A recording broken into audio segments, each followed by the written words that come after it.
Hi, everybody. Welcome to day 28 of our 40-day Keeping Lent Challenge. Thanks for joining us all these days, or if you're just starting today, welcome aboard. Even though it's Lent, we cannot deny that today is the feast of St. Patrick, a great saint in the church and a good saint for Lent, too. Here we have a beautiful icon of St. Patrick. It's actually done in a Spanish style, but there we have the great Irish saint. He lived in the 5th century, a long time ago. And you may know his story because it's really a powerful one. He lived in England and was kidnapped and made a slave in Ireland. When he was there, he was treated kind of poorly, but he was able to escape and go back home. When he got back home, though, he started hearing in dreams the Irish people asking him to come back to Ireland. Well, now he became a priest and a bishop and went back as a missionary. He wasn't the very first person to bring the faith to Ireland, but certainly the most successful one. And while he was there, he spoke to the Irish people who didn't really know Jesus at all and taught them about Christ.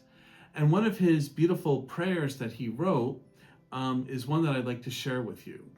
It says, Christ with me, Christ before me, Christ behind me, Christ in me, Christ beneath me, Christ above me, Christ on my right, Christ on my left, Christ when I lie down, Christ when I sit down, Christ when I arise, Christ in the heart of everyone who thinks of me, Christ in the mouth of everyone who speaks of me, Christ in every eye that sees me, Christ in every ear that hears me.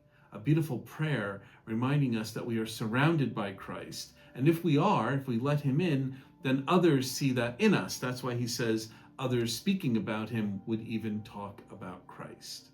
You know, the most famous symbol of Ireland and St. Patrick is the shamrock, the 3 leaves in the one little flower. And it's a reminder, he said, of the Trinity, Father, Son, and Holy Spirit united in one. So I think this Lent, we should look to St. Patrick for inspiration. It's certainly a day for festivities as well, but hopefully a spiritual reminder that Christ is completely with us during the season of Lent.